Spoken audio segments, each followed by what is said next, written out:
Before we begin, I wanted to share something wonderful that I read this morning from Bhaktivinoda Thakur's Jaiva Dharma. It's a book which describes Jaiva Dharma, the nature of the soul, the eternal nature of the soul.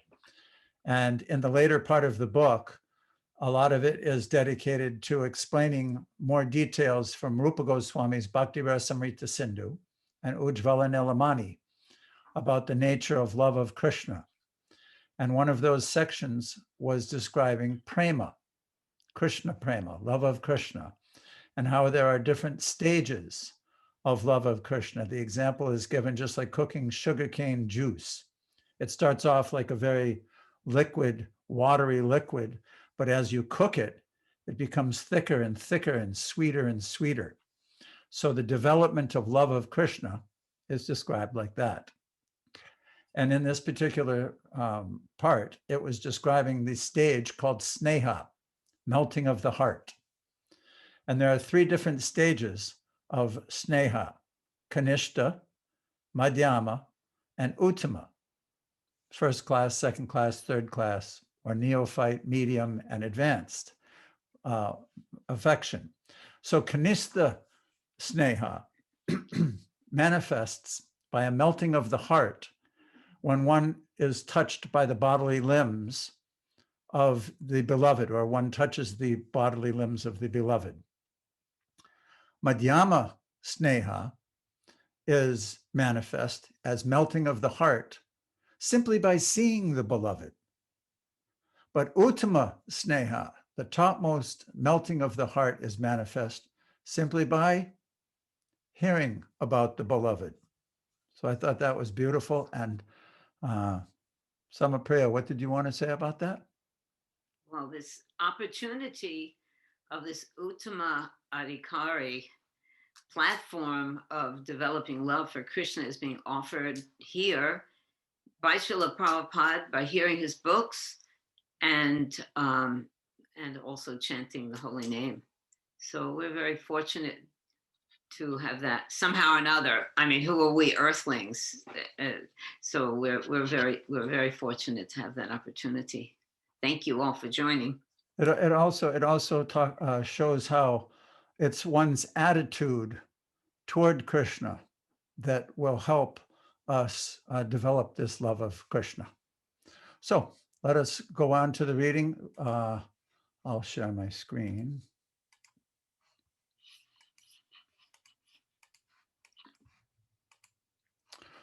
Okay, today we're reading from lessons 1 and 2 in May, which is the end of chapter 8. The questions by Maharaj Parikit, texts 18 through 29. Srimad Bhagavatam, second canto, chapter 8, text 18. Maharaj Parikit continues inquiring. Please also explain what may generally be the common religious affiliations of human society, as well as their specific occupational duties in religion, the classification of the social orders, as well as the administrative royal orders, and the religious principles for one who may be in distress. Purport by Srila Prabhupada. The common religion of all classes of human beings, regardless of whosoever or whatsoever one may be, is devotional service. Even the animals may be included in devotional service to the Lord. And the best example is set by Sri Vajrayangani, or Hanuman, the great devotee of Lord Sri Ram. As we have already discussed, even the aborigines and cannibals can be engaged in devotional service of the Lord if they happen to be under the guidance of a genuine devotee of the Lord. In the Skanda Purana, there is the narration of a hunter in the jungle who became the most enlightened devotee of the Lord by the grace of Narada Muni, by the guidance of Narada Muni. Therefore, devotional service to the Lord can be equally shared by every living being. Next. Vaishnavi, would you like to read? And then after her, Faye. Religious affiliation in terms of different countries and cultural circumstances is obviously not the common religion of human being. Rather, the basic principle is devotional service. The occupational duties of the castes and orders of society following the principles of livelihood also depends on the principle of devotional service. In the Bhagavad Gita, it is stated that a person can achieve the highest perfection of life simply by awarding the results of his occupational duty unto the devotional service of the Lord. People following the principles of devotional service of the Lord can never be put into difficulty, and thus there cannot be any question of apadharma or religion in distress. As will be explained in this book by the greatest authority, Srila Sukadeva Goswami, there is no religion save and except the devotional service of the Lord, though this may be presented in different forms. Swami, you want to comment? You're muted. No, we'll just go on for now. Actually, I want to say something. Okay. It's important. This last statement here, Sukadeva Goswami says that there's no religion save and except devotional service to the Lord, though this may be presented in different forms. So the question arises, what are those forms? Just because one says, I'm doing this for God, does that mean that it's devotional service? There are different standards, there are different stages, there are different cultural influences. And in order to understand the intricacies, the shades and shadows of how we as individuals and as cultures and groups can truly develop pure devotional service is not such an easy rubber stamp act. Just saying, well, I'm going to do this for Krishna, and then you do whatever you want, or you do different things that are not really, they're more self-interested than devotional service to the Lord. It's a great art to transform that sentiment in the heart. Okay, and another thing could be said, that this devotional service is available to all people, no matter what religion or nationality or walk of life. But as you said, there are different standards. There are different guidelines for performing this devotional service, mainly that it's satisfactory to Krishna and the acharyas. So though no one is barred, there are still some guidelines. It's just like you can go into a theater, let's say, but you have to pay something. There's always an entrance fee. This is a really important point, I think. So we'll go on now with Faye and then Isa. Kindly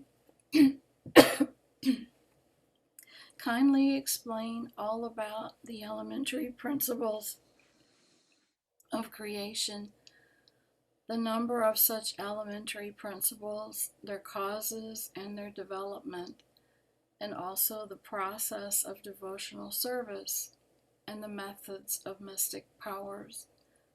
What are the opulences of the great mystics, and what is their ultimate realization? How does the perfect mystic become detached from the subtle astral body?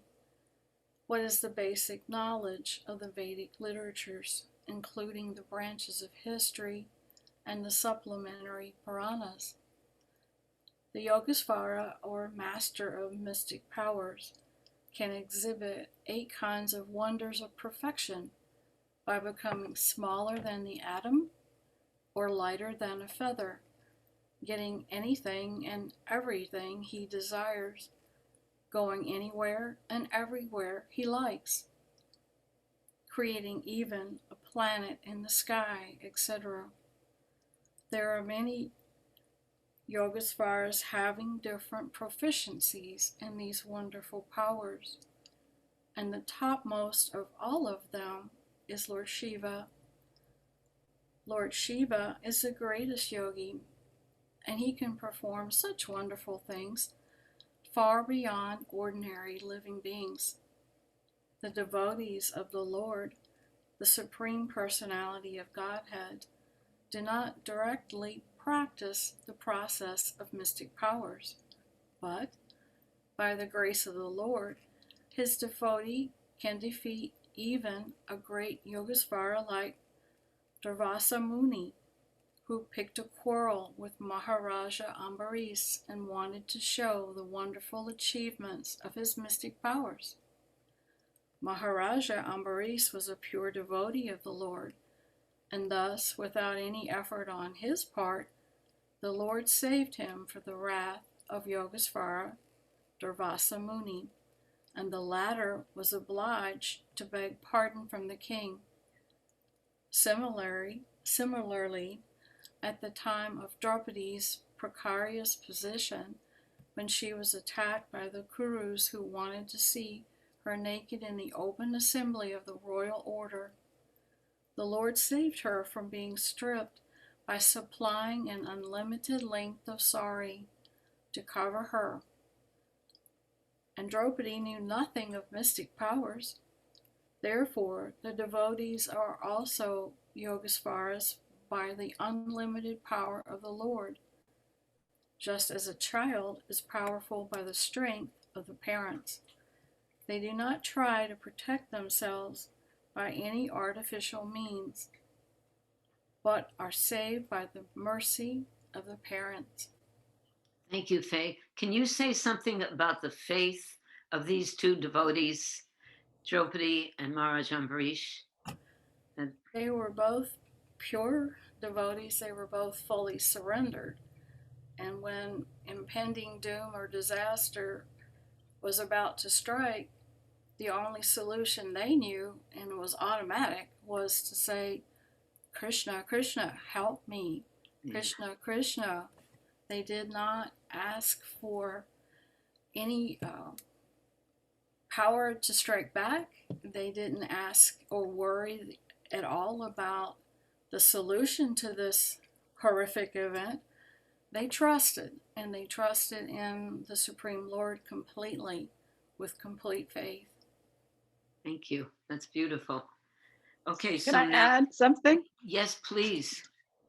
I wanted to say that, we should have complete faith that the Lord will protect us, and He's our only shelter. But at the same time, we don't walk into a lion's den. So we have to be intelligent and not just do something that's, we have to help ourselves, and then Krishna helps us. In other words, Good. that's Would you say that's following some of the guidelines that we spoke Yeah. of before? Really, Well, do not enter. I didn't hear what he said because I joined right at 10. So I don't know. Yeah, for example, with COVID, right, there are guidelines, and you don't follow them, you get the reaction. Right. Can't say, "Oh, Krishna will protect us, and we can do whatever we want." A very good friend of mine, Brahmananda, a dear disciple of Srila Prabhupada, he told us one time that Prabhupada told him Krishna consciousness is 90% common sense. Mm. So there you go. True. Okay, so now we're going to have Aesop read. Okay. And then Kundan. Kundan, please read after him. Srimad Bhagavatam 2:8-21. Please explain unto me how the living beings are generated, how they are maintained, and how they are annihilated. Tell me also of the advantages and disadvantages of discharging devotional service unto the Lord. What are the Vedic rituals and injunctions of the supplementary Vedic rites? And what are the procedures of religion, economic development, and sense satisfaction? Purport. Living the conditional life is just like playing a boat in the middle of the ocean, applying a boat in the middle of the ocean. One is completely at the mercy of the ocean, and at every moment there is every chance are being drowned in the ocean by slight agitation. If the atmosphere is all right, the boat can fly very easily, undoubtedly. But if there is some storm, fog, wind, or cloud, there is every possibility of being drowned in the ocean. No one can control the whims of the ocean. However, one may be materially well equipped. One who has crossed the oceans by ship may have sufficient experience of such dependence upon the mercy of the ocean. But one can fly over the ocean of material existence by the grace of the Lord very easily, without any fear of storm or fog. It all depends on the will of the Lord. No one can help if there is some unfortunate danger in, in the state of conditional life. The devotees of the Lord, however, cross the ocean of material existence without any anxiety, because a pure devotee is always protected by the Lord. Bhagavad-Gita 9:13. The Lord gives special attention to his devotees in their activities within material, conditional life. Bhagavad-Gita 9:29. Therefore, everyone should take shelter of the lotus feet of the Lord and be a pure devotee of the Lord by all means. Thank you, Isap. Mhm. Can I ask you a question? Certainly. What do you think that means? Some unfortunate danger. Prabhupada is saying in the purport here that it's unavoidable. So sometimes one might think that, oh, this is happening to me. There's no God. How doesn't God hear my prayers? The nature of the material world is that it's this is an unavoidable danger. Can you say something about that? Yes, I think a good example is what happened to Draupadi, and we all have our examples of being in distress. And what is being illustrated here, I think, is that there is someone, Krishna, who we can call upon. And even if we think, well, maybe I'll telephone police or do this or do that, call the fire department or call, those things are good. Those things are important. But number one, Krishna. Right. Think of the Lord, invoke the Lord. Invoke the Lord. How do we invoke the Lord? By chanting. Okay, there you go. Thank you. You're Okay. welcome. So now, Kundan, would you read? Are you there, Kundan? Yeah. Okay, thank you. If you could Hare read, Krishna. please. Yes. I Hare am here. Krishna, and then Sham Govinda. And the purport. The favorable condition for discharging devotional service are that one should be very enthusiastic in serving the Lord. The Lord, in his form of Sri Chaitanya Mahaprabhu, wanted the cult of devotional service to the Lord to be preached all over the world, in every nook and corner. And therefore, a pure devotee's duty is to discharge this order as far as possible. Every devotee should be very enthusiastic, not only in performing his daily rituals of devotional services, but in trying to preach the cult peacefully by following in the footsteps of Lord Chaitanya. If he is not superficially successful in such an attempt, he should not be deterred from the discharge of his duty. Success or failure has no meaning for a pure devotee, because he is a soldier in the field. Preaching the cult of devotional services is something like declaring war against materialistic life. A devotee should see to the right discharge of devotional service under the guidance of a bona fide spiritual master and should not stick only to the formalities. Under the direction of the bona fide spiritual master, one should see how much service is being executed and not simply in the matter of rituals.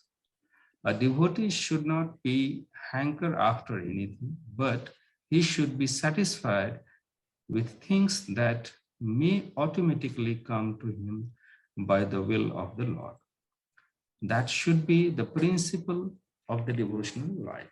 And these principles are easily learned under the guidance of a spiritual master like Sukadeva Goswami. Maharaj Parikshit inquired from Sukadeva correctly, and one should follow his example.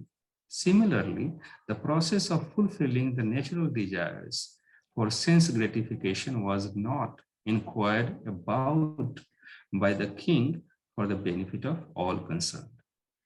Thank you. That actually said that the process of fulfilling the natural desires for sense gratification was also inquired about by the king. I thought you said not inquired by. That's an important point. Yeah. That's Yeah. important. You would think that Yes. at the time of death, Maharaj Parikshit is asking so many pertinent questions that encompass all the Vedas. I'd like to ask Nanda a question if you're here. Nanda, are you here? Nanda ji? Yes, dear. Harbo. Okay, so in this purport, Prabhupada says, no success or failure should be the concern of a devotee. Can you explain that? I can explain what it means, and then I can also explain how hard it is to apply what it means. Thank you. So Srila Prabhupada says success or failure isn't the concern, because whatever endeavor one makes in devotional service, it's to our permanent benefit. And it's simply that we're making the endeavor. That's one aspect of it. Another aspect of it is that success or failure isn't up to us anyway, because there's 5 factors in every action. There's our endeavor and our endeavor, but then there's also the endeavor and the response of the other person. That's up to Krishna if he's going to allow them to respond favorably, or not allow them, but I'm saying that too fast. I don't mean that Krishna's not going to not allow somebody to but he's going to give them the free will if they're going to respond or not. But then also, I mean, sometimes we say these philosophical points really easy and with an artificial sense of, yes, success or failure, I'm going to keep going. But then when you actually get into a situation where it's a disappointing failure or there's some disappointment, you really have to struggle to apply these points so that you don't get discouraged and you don't feel, okay, like I'm not going to do anything or whatever, or Krishna doesn't love me or anything. The practical application is, I guess what you call it, with the metal hits the road or whatever, the rubber hits the road, however that phrase is, that's the real test. So it's in other words, it could sound fruitive, right? If we're attached to the success or failure according to what our mentality is. Yeah. And that's what I'm getting from you, that and by pursuing some service or an activity, and if we're doing this for Krishna, that's actually devotional service. We were speaking before about how devotional service is really an attitude. It's our attitude. If it doesn't succeed the way we had hoped it succeeds, that's the difficulty. That's how we have to become transcendental. That's where we need the faith, I guess. A real nice visual of that is for all of those of you who have visited Vrindavan when you were able to visit Vrindavan, and there's a little diorama in that museum entrance part of, next opposite the Samadhi, the diorama of Srila Prabhupada walking up the Jaladuta, boarding the Jaladuta, wow, with a little suitcase in hand, and his head is just held so majestically high. because he has faith in the order of his spiritual master, and that's what he's attached to. He's attached to attempting to execute the order of the spiritual master, and he's detached from the result. Thank you. Happen, detached. Yeah. That's perfect. Thank you. I knew you would have the perfect answer. Thank you. Sham Govinda, can you continue reading? And then after him, Karna Karna. Are you able to read Karna Karna? Yes. Okay, let Sham do it. Read first and then you go on. 2:8:22. Please also explain how, merged in the body of the Lord, living beings are created, and how the infidels appear in the world. Also, please explain how the unconditioned living entities exist. Purport. The progressive devotee of the Lord must inquire from the bona fide spiritual master how living entities merged in the body of the Lord again come back at the time of creation. There are two kinds of living entities. They are the ever-liberated, unconditioned living beings, as well as the ever-conditioned living beings. Of the ever-conditioned living beings, there are two divisions. They are the faithful and the infidels. Of the faithful, there are again two divisions, namely the devotees and the mental speculators. The mental speculators desire to merge into the existence of the Lord, or to become one with the Lord, whereas the devotees of the Lord desire to keep separate identities and constantly engage in the service of the Lord.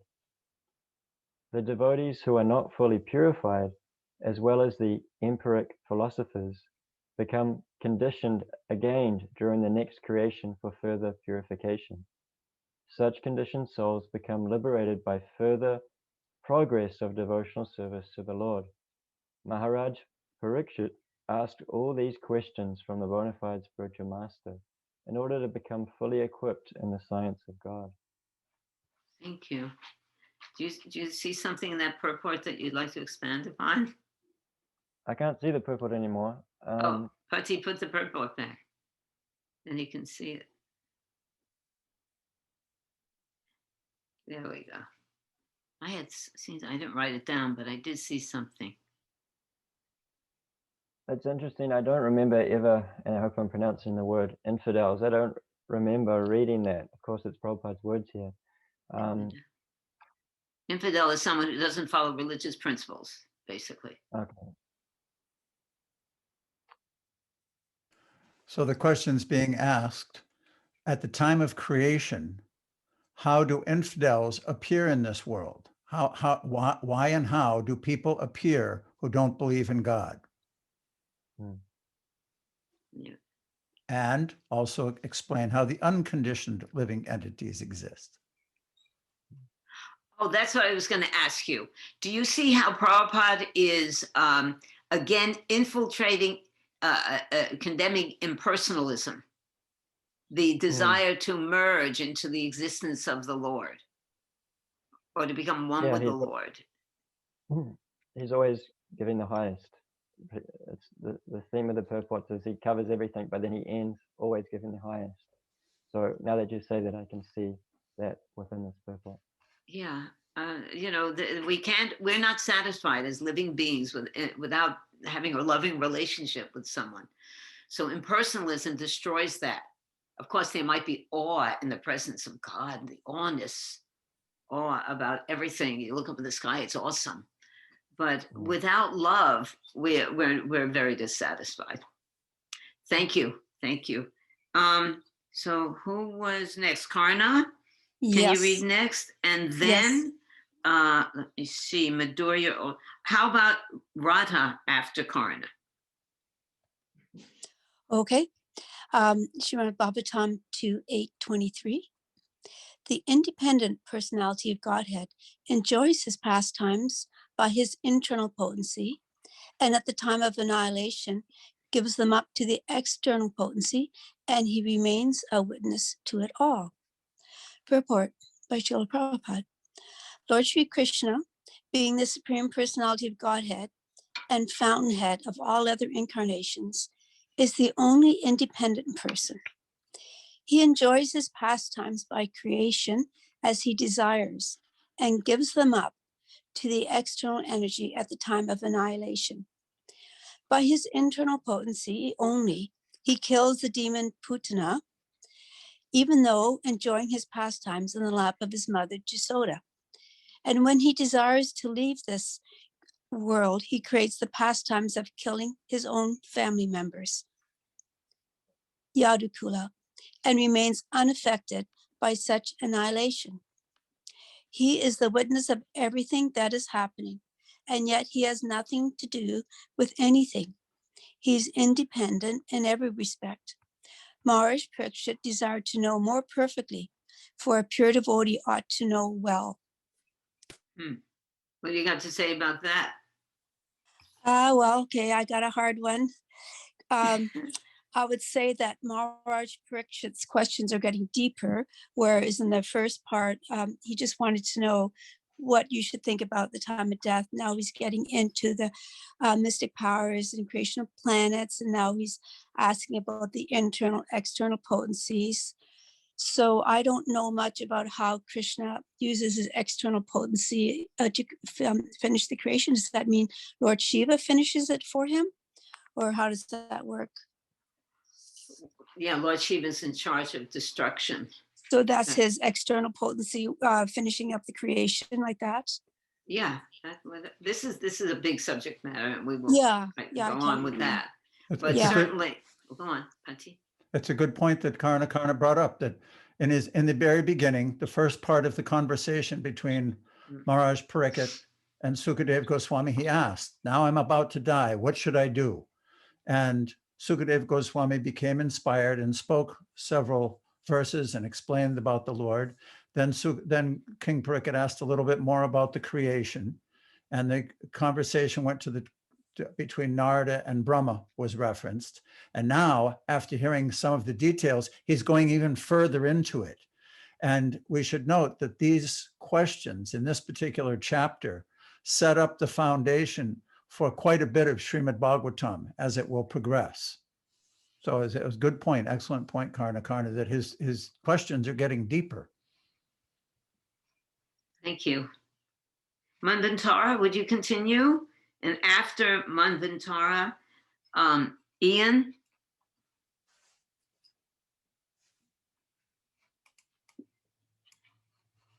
Manvantara, are you there? Yeah, there you are. Sorry. Okay, so, O sage, representative of the Lord, kindly satisfy my inquisitiveness in all that I have inquired from you, and all that I may not have inquired from you from the very beginning of my questionings. Since I am a soul surrendered unto you, please impart full knowledge in this connection. The spiritual master is always prepared to impart knowledge to the disciple, and specifically when the disciple is very inquisitive. Inquisitiveness on the part of the disciple is greatly necessary for the progressive disciple. Maharaj Parikshit is a typical disciple because he is perfectly inquisitive. If one is not very inquisitive about self-realization, one need not approach a spiritual master simply to make a show of discipleship. Not only is Maharaj Parikshit inquisitive concerning all he has inquired about, but he's also anxious to know about what he has not been able to inquire. Factually, it is not possible for a man to inquire about everything from the spiritual master, but the bona fide spiritual master is able to enlighten the disciple in every way for the disciple's benefit. And could you just explain one thing, my darling? Wait, go back, please go back to the, can you go back? There you go. This in the verse, since I am a soul surrendered unto you, please impart full knowledge in this connection. How do you take that? Yes, a soul surrendered unto you. So he's exerting his will of being dependent unto his spiritual master. So he's exerting his will of complete surrender. And so he is asking for knowledge to be imparted to him. He has the right. He has the right to do that, doesn't he? Because he surrendered. He has the right to do that. Absolutely. Yeah. Otherwise, I've heard many times Prabhupada has said, don't chide with the spiritual master. Don't waste his time. Don't waste your time unless you're fully surrendered. There's no point to it. So thank you. Pati, I can't hear you. Similar example is there with Arjuna in the beginning of the Bhagavad-Gita on the battlefield.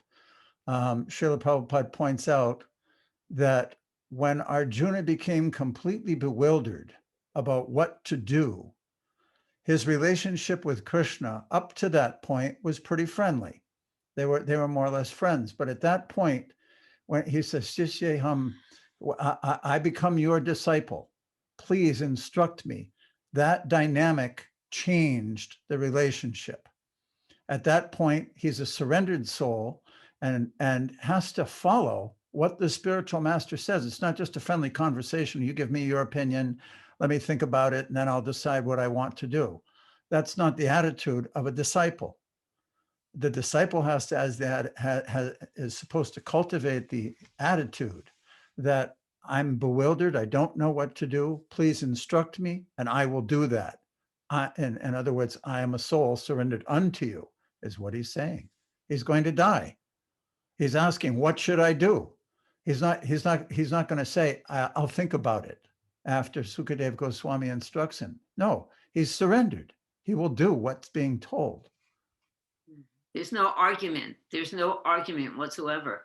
And this example at the beginning of the Bhagavatam, we see, this is how a disciple approaches his spiritual master, fully surrendered, fully open. And this is why it's very important to find that person that you can open up and be vulnerable to. Someone who is worthy of your surrender. So thank you. Can we go on with Ian reading, and then after Ian, Nanda? Okay, 2825. O great sage, you are as good as Brahma, the original living being. Others follow custom only, as followed by the previous philosophical speculators. Purport by Srila Prabhupada. It may be argued that Shukadeva Goswami is not the only authority of perfect knowledge in transcendence, because there are many other sages and their followers. Contemporary to Vyasadeva, or even prior to him, there were many other great sages such as Gautama, Kanada, Jaimini, Kapila, and Astavakra. And all of them have presented a philosophical path by themselves. Patanjali is also one of them, and all these 6 great VCs have their own way of thinking, exactly like the modern philosophers and mental speculators. The difference between the 6 philosophical paths put forward by the renowned sages above mentioned and that of Shukadeva Goswami as prescribed in Srimad Bhagavatam, that all of the 6 sages mentioned above speak the facts according to their own thinking, but Shukadeva Goswami presents the knowledge which comes down directly from Brahmaji, who is known as Atma Bhuya, or born of and educated by the Almighty Personality of Godhead. Thank you. I found this purport very important. Does everyone know who these personalities are? We don't generally hear about them so much, but they have many followers, and this is ancient, from ancient times. Patanjali is he is expounded the Yoga Sutras, and many people accept these sages as great authorities. But Prabhupada says in the purport that these people are coming up with theories and philosophies based on their own intelligence, rather than hearing from disciplic succession. This is another example of hearing from disciplic succession. So I thought this was really an important thing to be aware of. Somehow or another, we come in contact with the representative of the Madhva Gaudiya Sampradaya. And this is very special. There are many people who follow philosophies. They don't even know the philosophy, but they follow it. So it's very important to inquire submissively, the way Pariksit Maharaj is setting this example. Anyone else have something to say about that? That's kind of a different kind of purport. Nandaji, could you read? And then after Nanda, Pritam. Okay, continuing with the purport. Vedic transcendental knowledge descends directly from the personality of Godhead. By his mercy, Brahma, the first living being in the universe, was enlightened. And from Brahmaji, Narada was enlightened. And from Narada, Vyas was enlightened. Sukadeva Goswami received such transcendental knowledge directly from his father, Vyasadeva. Thus, the knowledge being received from the chain of disciplic succession is perfect. One cannot be a spiritual master in perfection unless and until one has received the same by disciplic succession. That is the secret of receiving transcendental knowledge. The 6 great sages mentioned above may be great thinkers, but their knowledge by mental speculation is not perfect. However, perfect and empiric philosopher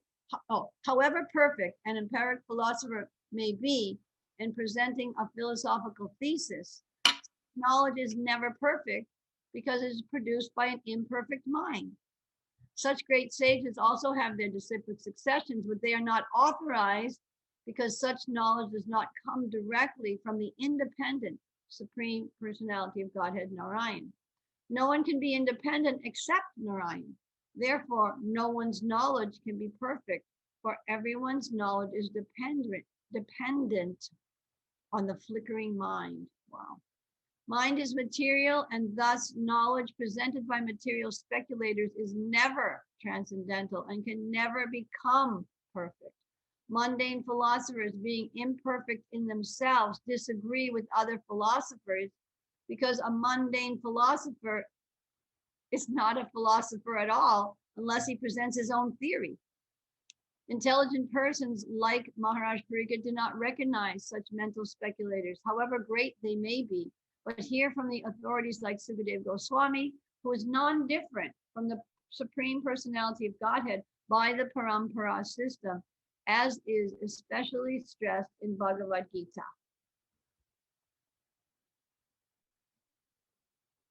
You're muted, Sama. Sorry, darling. Nanda, please explain this. Oh, sure, no problem. Thank you. As has been stressed in the previous purport, this descending knowledge from the perfect person is so important.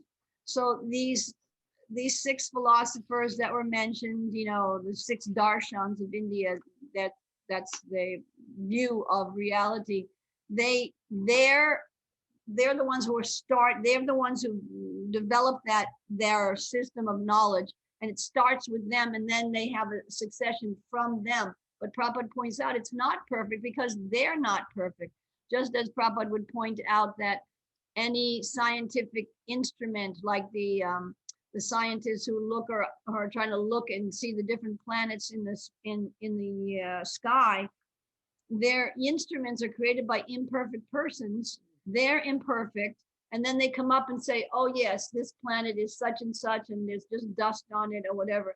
And how can that be based on anything but their mental speculation? Where if you hear from the Vedic perfection, which starts with Narayan, then you hear that the moon planet is the source of all vegetable juice and life for all the other planets. So it's a wonderful, luscious planet, but with imperfect knowledge, you'll never come to that conclusion.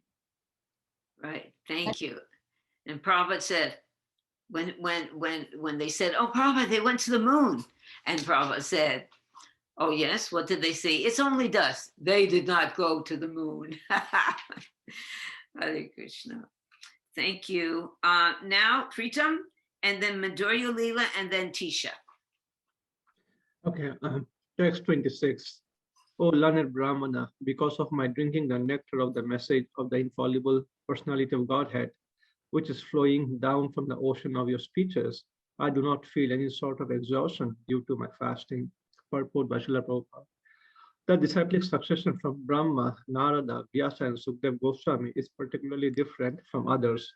The disciplic successions from other sages are simply a waste of time, being devoid of Achyuta Katha, or the message of the infallible Lord.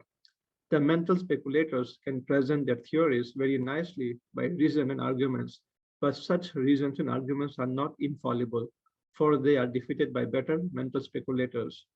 Maharaj Parikshit was not interested in the dry speculation of the flickering mind, but he was interested in the topics of the Lord, because factually he felt that by hearing such a nectarian message from the mouth of Sukdev Goswami, he was not feeling any exhaustion, even though he was fasting because of his imminent death.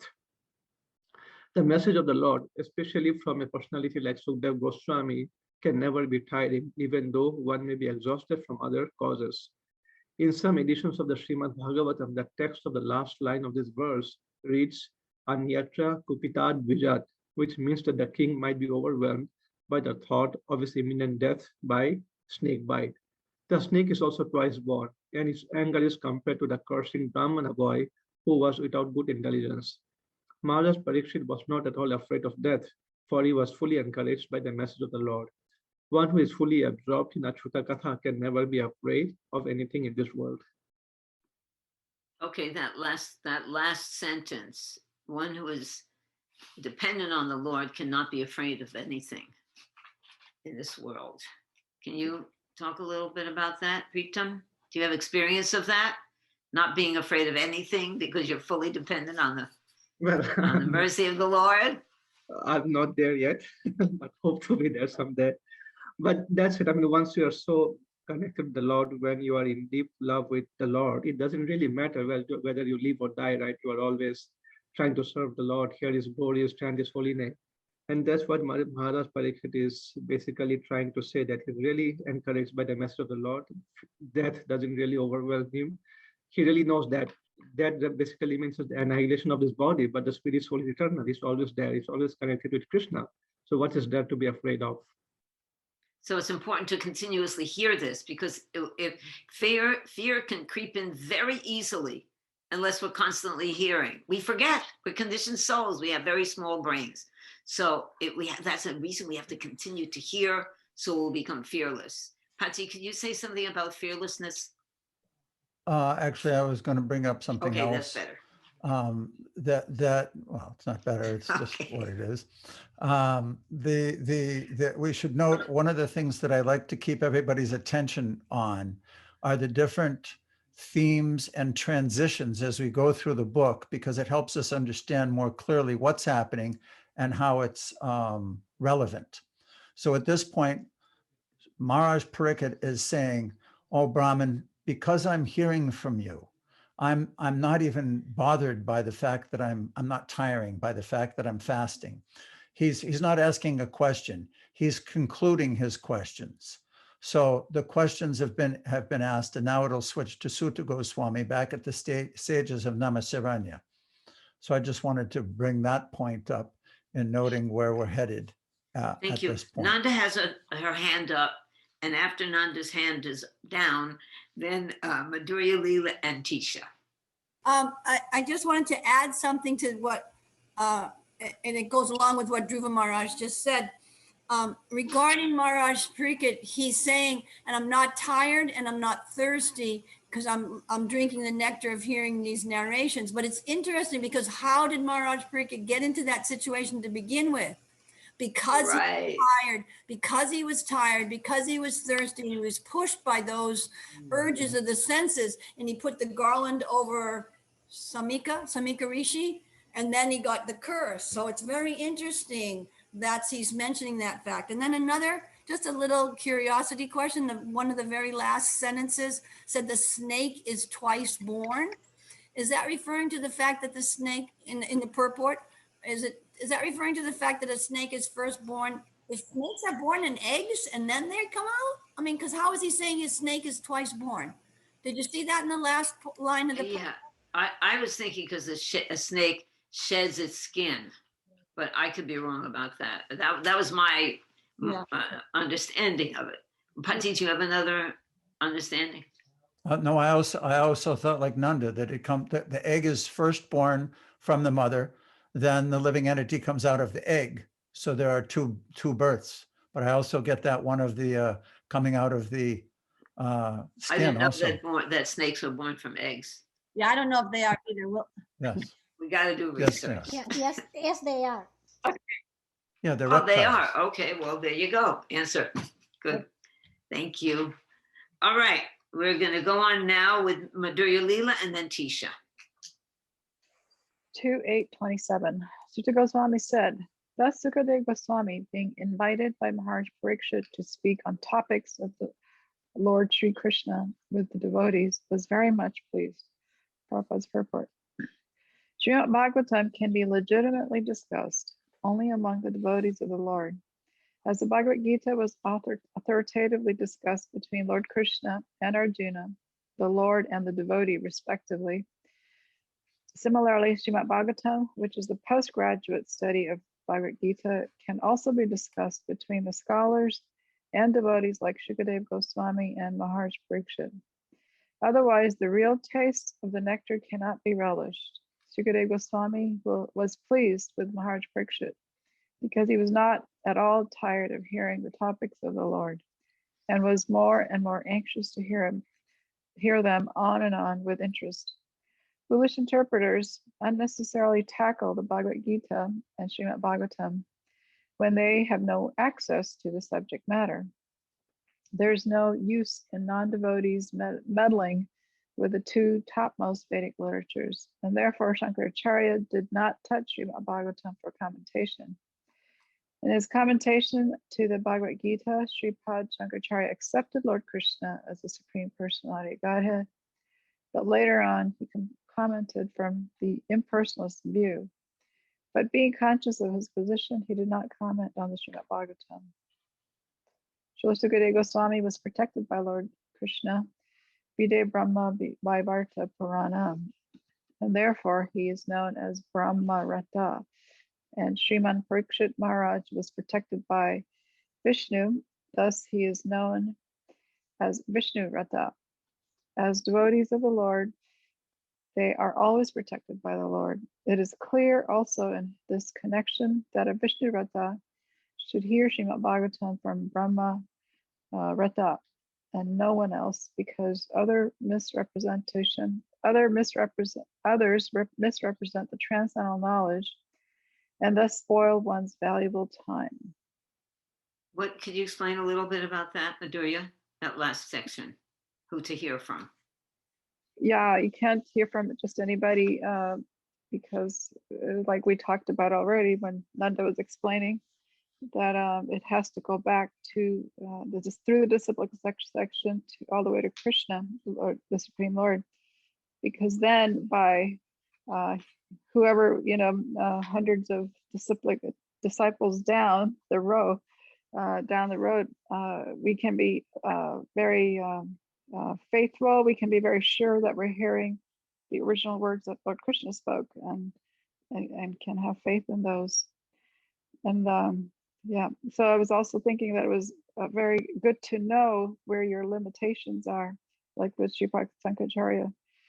He did not comment on the Srimad Bhagavatam because he knew it was, he was not correct in his understanding of impersonalism. So it's good to know where your boundaries are and what your limitations are. Yes. I got an interesting story regarding this disciplic succession. In 2008, when we first decided to start online courses, Samapriya and I sat down, we were going to do the Bhagavad Gita, and we were brainstorming about how to present it, because generally up to that time in our experience, all the temples of ISKCON that Srila Prabhupada started, basically they would read one verse, perhaps two, depending on the length of them, and then comment themselves on and teach and lecture on that particular concept in the verse. So that was our kind of like default method, and we started to present it like that. And as we went deeper and deeper into the first chapter, it didn't really take us very long. We realized, why don't we create these courses so that they focus directly on Srila Prabhupada's teachings rather than our interpretation or our lectures and presentations? So I just want to point out that that's kind of like our main focus in the way that the design of the whole courses are there. So those of you who only come to the Zoom meetings, that's wonderful. We do get some, but these are condensed versions of the purports because of the time limitations concerning our being able to stay online together. So just want to let you know that hearing from Srila Prabhupada as your Siksha Guru, no matter who your Diksha Guru is, should last throughout your entire life. He has a plethora, so much information is there from Srila Prabhupada directly to you, directly to each person in this movement, all over the world in all the different languages. He is empowered like that. And this whole section of the Parampara system that we're coming into now and reading about is probably the most important foundational points of the entire philosophy. So. Thank you.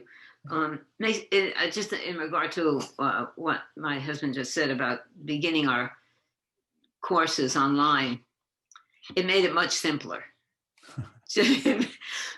Just a quote from the purport directly, and it was ridiculous. It was actually absurd. The way we came to that realization, it was actually, it was really, it was an amazing realization that Srila Prabhupada always says it much better than we do. So I'd like to ask Kundan, if Kundan is still here. Patti, can you go back? That we're taking a little longer today because actually we're almost finished. With this was a little bit less, these sections. Kundan, if you're still, are you here? Yeah. Okay. The beginning of this purport, Srimad Bhagavatam, can be legitimately discussed only among the devotees of the Lord. Could you comment on that a little? What do you think about that statement? After all that we've been discussing. I haven't read much, but based on the discussion, what I'm thinking or what I see is like who devotees means who has surrendered himself to the God, right?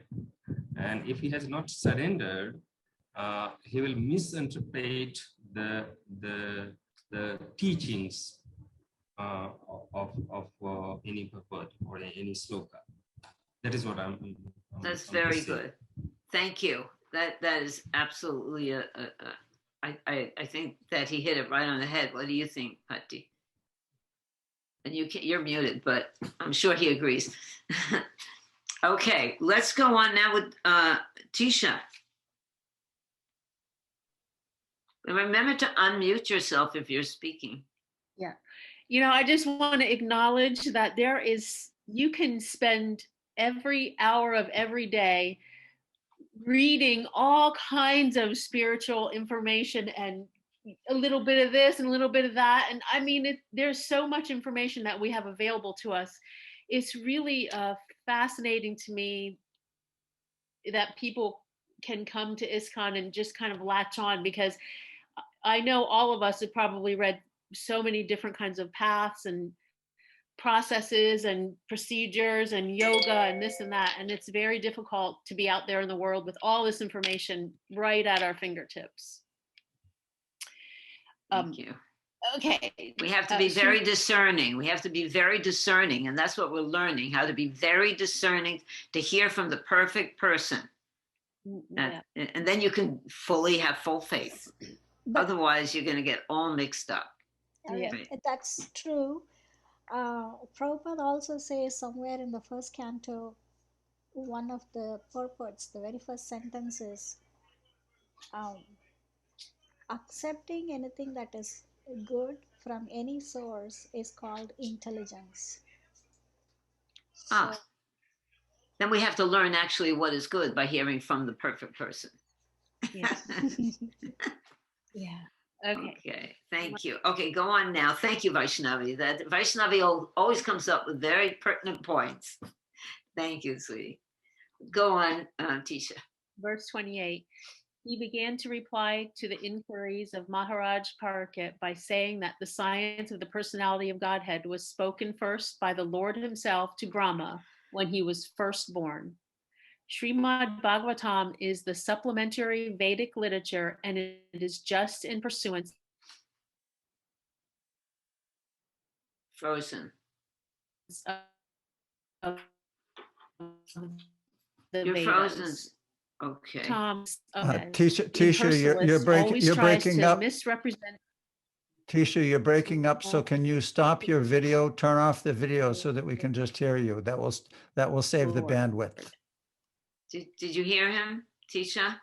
You have to stop your video, start again reading, stop the video, and just let's hear you, because it sounded like the bandwidth was having problems.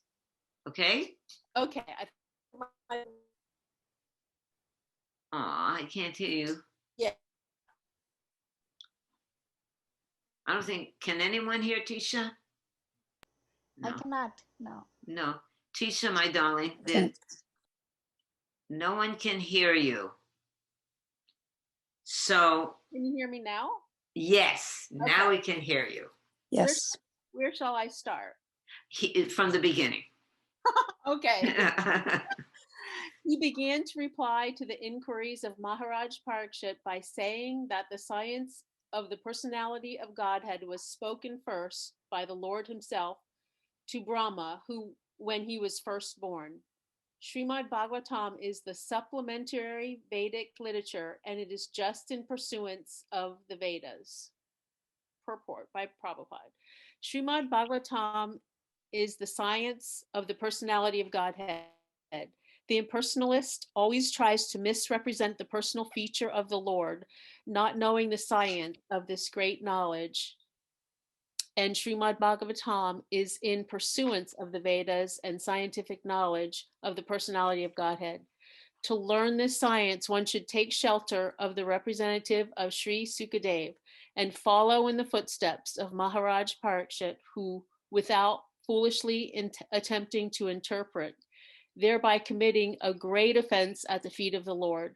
The dangerous ways of interpretations by the non-devotee class of men have played havoc in understanding the Srimad Bhagavatam, and the careful student should be always alert in this matter if he at all wants to learn the science of Godhead. Right. That's a very important point. What do you think about that? To leave it on here, Patti. To learn the science, one must take shelter of Representative Sukadev Goswami and follow in the footsteps of Parikshit without foolishly attempting to interpret, thereby committing a great offense. So what can you say about that, Tisha? This interpretation, that our tendency to give our opinions all the time about everything, even if we don't know anything, our interpretation of the scriptures. Yeah. Well, I mean, when you're opinionated, you can read anything and apply your opinion to it and turn it into something completely different, so for me, and I think I have a lot of that in my personality. I always like to, if you're a person with a big imagination and creativity, you can really read something and turn it into anything. And so to be disciplined and to always be with people and surrounded by people who can guide you, to me, that's priceless, because I don't feel like I have the ability, my own self, to just read what Prabhupada said and interpret it perfectly and be on the straight and narrow path. Good. There's another point. People feel like if they don't give their opinion, then there's no individuality. We don't lose our individuality by following these pertinent instructions from the pure devotee. It helps to make us more of who we really are. Just like if you eat prasadam, let's say you're hungry, you eat prasadam, it makes you healthy and you're able to express yourself and be you in a more healthy manner. Whereas if you don't eat it, you're still you, but you're not feeling so well. I don't know if that's a good example, but the point is that we don't lose who we are by following the good instructions from the pure devotee. This is an important point. Okay, well, the last one, I think I'll read the last one if that's all right, because everybody already has read. Srimad Bhagavatam 2:829. He also prepared himself to reply to all that King Parikshit had inquired from him. Maharaj Parikshit was the best in the dynasty of the Pandus, and thus he was able to ask the right questions from the right person. Purport by Srila Prabhupada. Maharaj Parikshit asked many questions, some of them very curiously, to know things as they are, but it is not necessary for the master to answer them in the order the disciples inquiries, one after the other. But Sukadeva Goswami, experienced teacher that he was, answered all the questions in a systematic way as they were received from the chain of disciplic succession. And he answered all of them without exception. Sometimes in reading the Bhagavatam, we get confused about the order of when things happened. So this is not an important thing. If we hear directly how it's been coming down from the disciplic succession, that's perfect hearing. Okay, that brings us to the end of this these readings today. Let's go for a nice. This is the end of the chapter, so let's have a discussion, Patti. Does anyone have something to say or add to what we've already discussed? Patti, can you add something? Wait, you have to unmute first. I'm just amazed at the consciousness of King Parikshit, who was going to die in 7 days. We see so many people, especially in the modern times now with COVID, when they're really declining, and of course he was of good health, but the general consciousness, the inner dialogue of people is not as in-depth or compassionate or inquisitive as Maharaj Parikshit is showing. And I appreciate personally his quality of being an emperor is manifested in this kind of a circumstance. Like Nanda said, when the rubber hits the road, that means when the circumstances of your life come to the point where you really have to apply, your inner character is manifest. It's not just you're thinking about it, but the circumstances come about to force you to act in a certain way. And he's in that circumstance now. He's going to die. It's over. Everything that he owned, everyone he knew, all his false ego is surrendered and completely dismantled. And still, these are the types of questions he's asking, and they're beneficial for him and they're beneficial for all humanity.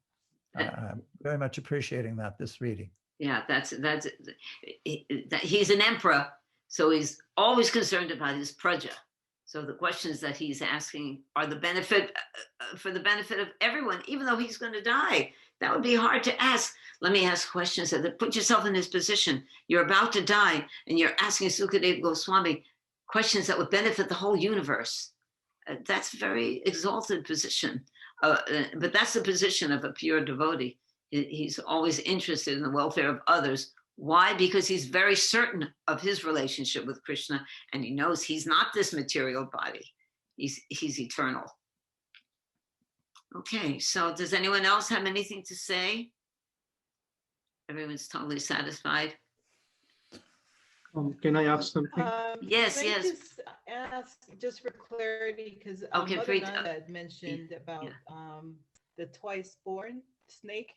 And I was thinking when I was reading it that it was Takshaka was always living with Indra, and I thought he was just a portion of that snake, but that's where I just immediately thought that. I didn't think that it was making reference to the material birth of the snake. Oh, so could you explain a little more about that? Who's living with Indra? I don't. I thought Takshaka Oh, was oh. a friend of Indra, Lord Indra, demigod, and even we are, because these are just stuff from the Mahabharata. I see. So it's not like That I don't know. Patsy, what do you think Okay. No, about that? no, it's talking about the snake as a species being twice born. It's symbolic. It's metaphorical. It's not it's just a metaphor that's being used there. I'll look it up further. Isn't it interesting how everyone can listen to the same thing and have a different take on it? This is why we have to hear from a pure devotee. So, but it's wonderful because we are all individual. And again, we will never lose our individuality, but we'll get more in touch with who we really are. Thank you, Mandatora. Okay, we have Pritam Day. Pritam and then Nanda.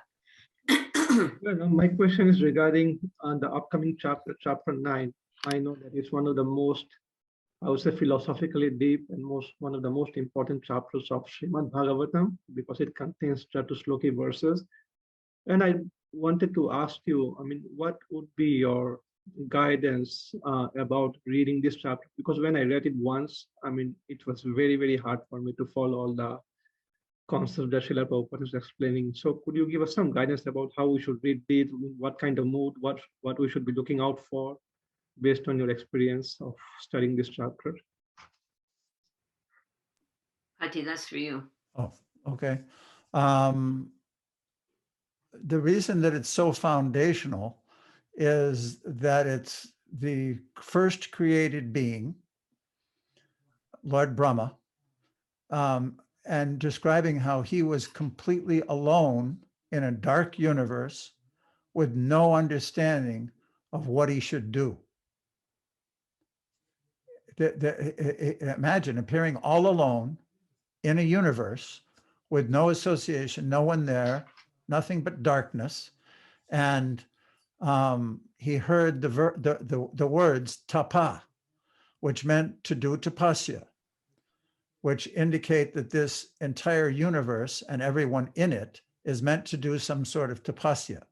What tapasya is revealed in the subsequent verses and story as it's revealed, how the Lord instructed him personally what he should do and how he should disseminate the same knowledge to every other living entity in the universe, and especially human beings. And he did it within only 4 verses. So the point is simply to follow this process that we're systematically engaged in, is to accept that ladder step by step as it was presented from the Lord to Brahma, from Brahma to Narada, from Narada to Vyas, from Vyas to Sukadev, from Sukadev to Maharaj Pariksit, to Sutta Goswami, subsequently down to hearing these purports by Srila Prabhupada, to imbibe that step-by-step process means that we're following the Lord directly according to his instructions. And having that faith and understanding as we do it will become revealed. Also, I'd like to add that Lord Brahma is very, very advanced. He is the first living being in the universe. We are nothing like him. We are totally dependent. He had a direct relationship consciously with Krishna. He was told by Krishna internally, he was given instruction. And his instruction, so that's a magnificent thing. The other thing is his instruction was to distribute this knowledge so that all conditioned souls in the universe would be able to take advantage of it.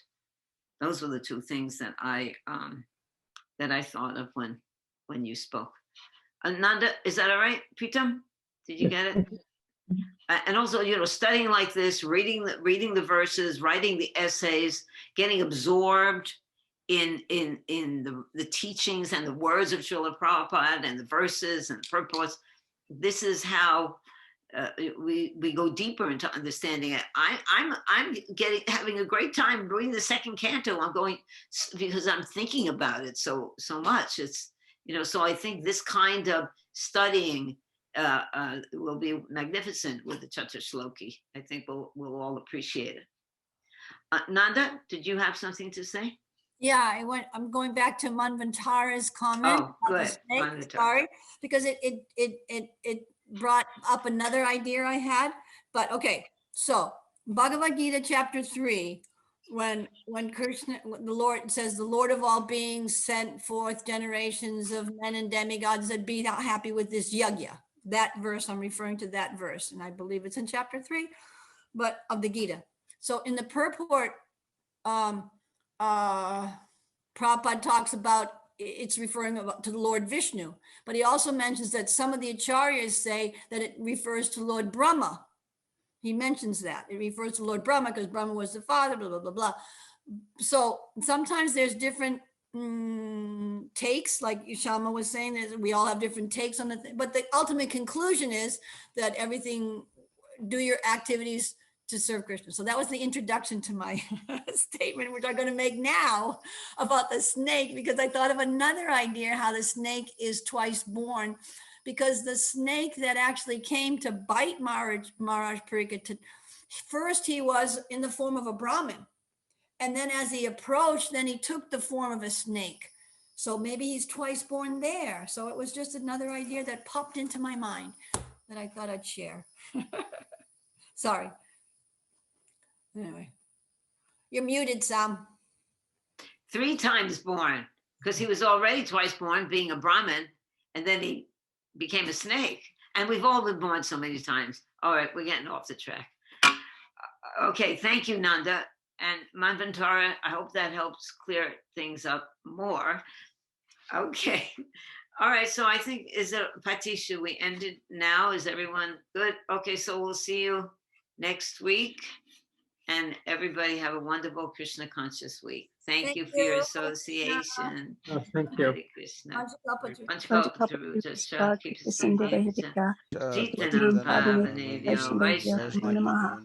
Thank you. Hare Krishna.